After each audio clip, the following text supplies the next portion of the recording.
Alors donc, comme les peuples africains, ça bouge, et les peuples africains ne s'entendent pas continuer dans cette situation de misère et d'humiliation permanente, il y a eu toutes les révoltes qui ont été faites ont été noyées dans le sang. Toutes les révoltes. Et pour parler du Mali, depuis la chute du régime de Modibo Keïta, que d'officiers supérieurs, que d'officiers patriotes ont été arrêtés, soupçonnés de faire des coups d'État ou ayant effectivement en perspective de faire des coups d'État pour faire la déconnexion avec la colonisation française, la néocolonisation française. Ces officiers sont morts, enterrés et fusillés. Que de travailleurs syndicalistes, que de militants politiques, à commencer même par les responsables du régime de Modibo Keïta, ses camarades qui ont été assassinés dans le grand désert, que de révoltes piétinées, la révolte des Tamashek, des Touaregs, la révolte des scolaires.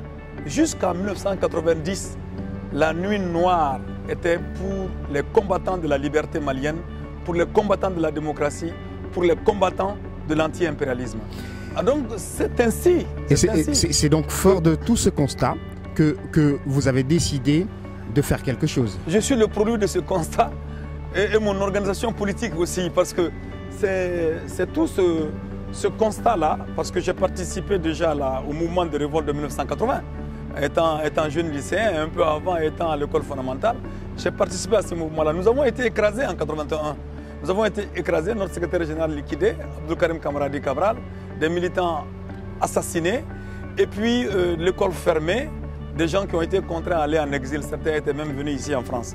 Alors donc, tirant les leçons de notre échec de 1981, il fallait s'organiser davantage. On s'est organisé. Des mouvements politiques se sont organisés en République du Mali dans la clandestinité, avec comme barrière idéologique le marxisme-léninisme, avec comme, sous la bannière idéologique également des nationalistes africains comme Amilcar Cabral, comme Kwame Nkrumah, et comme Lumumba, et comme Modibo Keïta, comme Sékou Touré, comme Gamal Abdel Nasser, etc., etc. Donc c'est dans ces idéologies, ces hommes qui incarnaient ces idéologies-là, que les résistances africaines vont se faire. Et en 90-91. Et il s'est trouvé que pendant cette période, l'Afrique a commencé, en tout cas l'Afrique de l'Ouest, avait commencé à aller dans le sens de son affranchissement. Et très rapidement, l'impérialisme qui apprend des leçons, il apprend des leçons même si c'était un mauvais élève comme les gens le disent, il apprend quand même des leçons, a compris très rapidement que ses chevaux avaient vieilli. Ces chevaux à la tête des États africains, en tout cas de l'Ouest, avaient vieilli. Et qu'il y a une gronde qui est en train de se passer. Si l'impérialisme ne trouvait pas la réponse nécessaire à cette gronde-là, la situation risque de les échapper totalement. Et ça se traduit par quoi? Et ça se traduit d'abord, dans un premier temps, par des coups d'État aux élans révolutionnaires, comme on a connu au Burkina Faso, de Thomas Sankara. Alors donc c'était des signes annonciateurs. Après ces coups d'État de Sankara et d'autres chefs d'État africains qui commençaient à parler autrement, on a assisté à un formidable mouvement au Bénin que les gens ignorent, ou bien que les gens essaient de passer sous silence. Ce formidable mouvement, c'était l'œuvre du Parti communiste du Bénin. Et c'était fantastique de voir des paysans béninois avec le drapeau rouge à leur champ. Cela s'est passé au Bénin. Donc au Bénin, il y a eu des révoltes. Il y a eu des révoltes au Mali dans les années 89-90. Et les Togolais qui ne voulaient même pas entendre parler du mot politique ont commencé aussi à s'éveiller. C'est dans cette situation précise justement que le fameux François Mitterrand du Parti socialiste français va lancer son appel de la boule. Et il va réunir donc ces vieux chevaux pour leur dire, parce que lui, ses courriers lui ont parlé, lui, ses marabouts lui ont parlé, pour dire que si vous ne changez pas d'attitude, le vent qui est en train de souffler en ce moment risque de vous emporter et les intérêts français avec. C'était en fait le discours de la boule que je suis en train de décoder en ce moment-là. Donc mettez-vous ensemble rapidement, faites l'ouverture démocratique. De toute façon, si vous ne le faites pas, en tout cas la France, il n'est pas question pour la France de perdre donc son hégémonie dans ces territoires-là. Et donc la France va conditionner désormais ses aides, puisque vous n'êtes que des dépendants de l'aide, va conditionner ses aides à l'ouverture démocratique, au multipartisme, à la création de plusieurs journaux. Et c'est de cette manière-là, justement, que la France a réussi, le Mitterrand a réussi à cantonner les luttes politiques au Bénin. Et c'est ainsi que, ce n'est pas un jeu de hasard, si la conférence nationale est sortie du chapeau de certains intellectuels béninois appuyés par la France. Et c'est comme ça que la conférence nationale a commencé à être la voie trouvée enfin par l'impérialisme pour permettre à ces chefs d'État qui sont intelligents de comprendre qu'il faut se remettre un tout petit peu en question, qu'il faut donc ouvrir sans véritablement lâcher du lest. Et certains, ceux qui étaient têtus, qui croyaient qu'ils étaient imbus d'eux-mêmes et qui pensaient pouvoir redresser la situation, comme les Moussa Traoré, ont eu à résister. Et c'était dans ces conditions qu'il y a eu la conférence nationale du Bénin. Le Parti communiste béninois a refusé de rentrer dans la mascarade. Il a effectivement vu la mascarade, mais il a été fortement critiqué par beaucoup de personnes. Pourquoi il n'a pas quand même pesé de son poids dans cette conférence nationale? Ça, c'est un débat. Mais ce qui est intéressant, c'est que des pays comme le Mali, quand le régime de Moussa Traoré a cru qu'il était implanté, qu'il était fort, parce qu'il a tellement entendu des éloges le concernant, il a refusé de faire l'ouverture. Et en refusant de faire l'ouverture, j'étais cette fois-ci à la tête du mouvement étudiant. Et les revendications que nous avions portées en tant que dirigeant du mouvement étudiant et en tant que mouvement étudiant, ce n'étaient pas des revendications d'ouverture démocratique. C'était des revendications de changement de la qualité de vie, de changement de la qualité d'études, de faire en sorte que l'enseignement soit démocratique. C'est-à-dire que les enfants de tous les enfants du Mali aient la possibilité d'aller à l'école, aient la possibilité d'être instruits et qu'au bout de cette instruction, ils aient de l'emploi. C'était en fait le fond de la question de l'école démocratique qui nous a permis, nous, de pouvoir créer dans un premier temps le mouvement AEM, Association malienne des élèves étudiants du Mali, Association des élèves étudiants du Mali, de lui donner une plateforme revendicative, de rentrer en négociation avec le régime.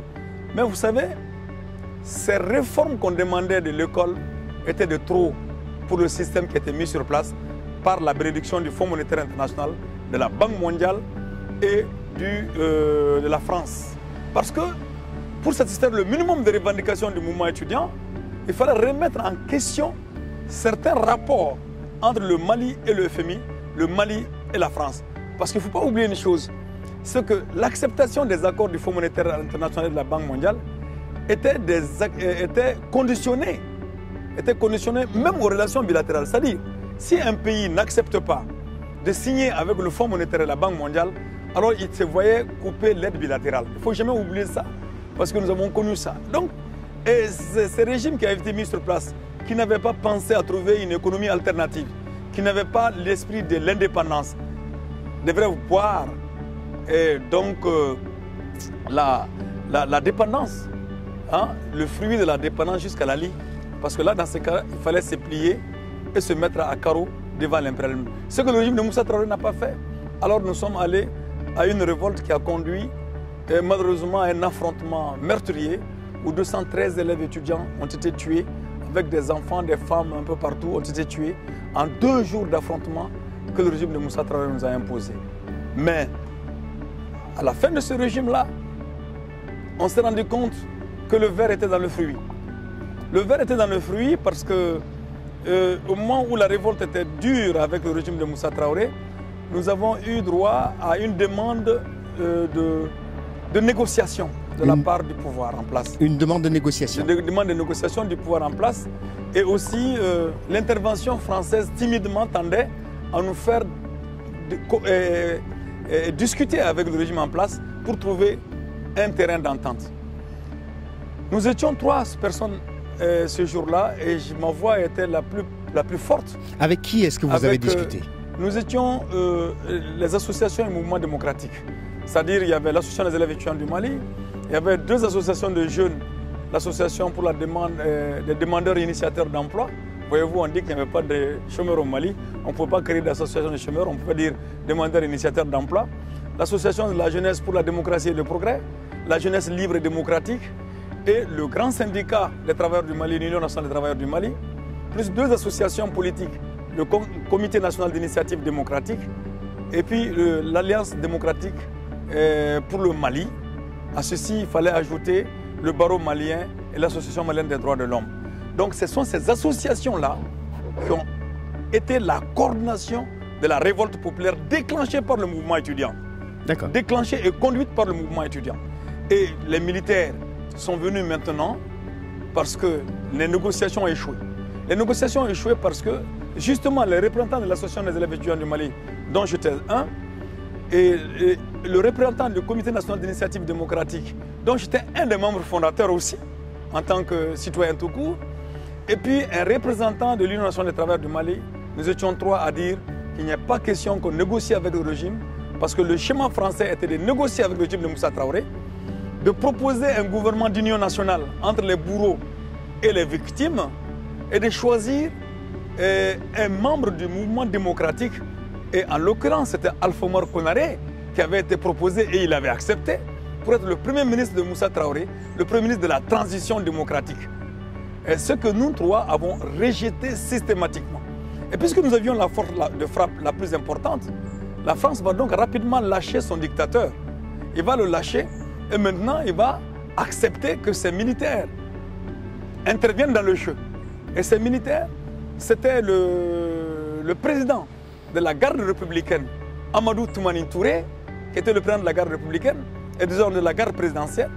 Le commandant de la garde présidentielle, Amadou Toumani Touré, va se mettre en lien avec l'aide du camp du président de la République. Alors donc, où est le président? Lorsque la garde présidentielle et l'aide du camp se donnent la main, il n'y a plus le président en réalité.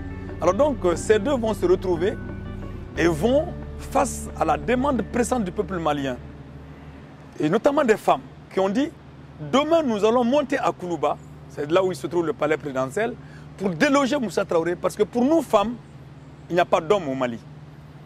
Et quand les femmes ont marché de cette manière-là, alors que tout le monde savait que partout, dans toutes les régions du Mali, tous les symboles de l'État avaient chuté, les gouverneurs de région, les commissaires, les commandants de brigade de la gendarmerie avaient fui la ville, parce qu'ils ne contrôlaient plus leurs troupes n'étaient plus prêtes à continuer à les servir. Les femmes ont fait cette marche héroïque pour aller vers le palais. Elles se sont fait tirer dessus. Elles ont ramassé les blessés et les morts. Elles les ont amenés à l'hôpital. Elles ont dit « Demain, nous allons arrêter Moussa Traoré ».